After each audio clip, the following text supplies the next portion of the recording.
live.ultra4racing.com/live/scoring. And off the line is the 4405 of Mike Costello. First off on our 3 o'clock hour. Good. Yep, Mike heading out in that 4800 Legends car.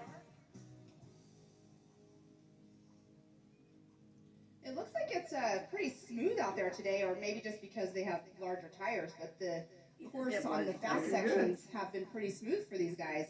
Well, there's a few lines out in that desert section. We've seen everyone out pre-running last night, a little bit tomorrow, or sorry, a little bit this morning, I should say.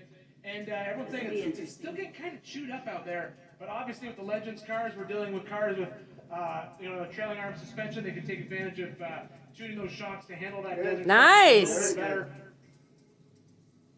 We're still trying to see if we're going to get one of these cars to run faster than a UTV on this qualifying session today.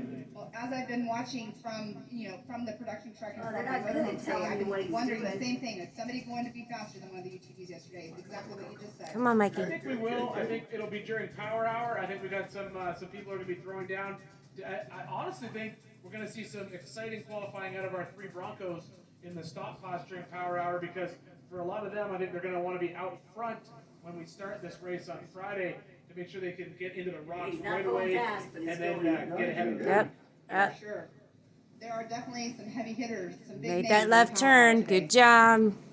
But right now, we got Mike Costello coming up.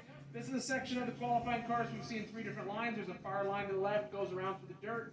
And then there's the rock face, and then a sort of a loose rocky climb. But talking to a lot of the drivers who've gone out pre-ran this morning, checked it out, watched qualifying today, a lot of them said those 2 rocky climbs are not worth the risk. It's better just to go around on the far side, try to make up the time with a little bit of speed. Right in this section, those rocks, they definitely can get their tires. Kind of, I don't know, he hit a rock just a few seconds ago, but his front passenger tires looking a little not as much aired up as it should be.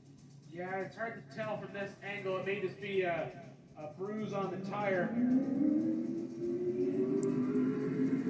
That is Anthony Areola, the 4861 off the line. Anthony headed out into the desert. As we watch Mike Costello come back into Hammertown. Keep going. First he has to go through the infamous Bronco Arch. That section right there. Now you've been watching closely today.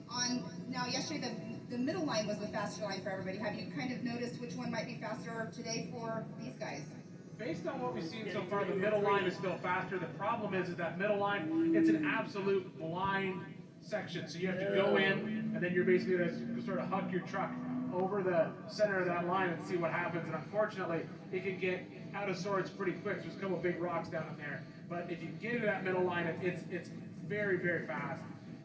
There's less turning, and it sets you up better for getting back onto the short course. 3 something. I've been hearing a lot of action in turn 19 as well today. We had a couple rollovers. I think it turned at least one rollover when I was in the booth. I didn't get to see if there was any more rollovers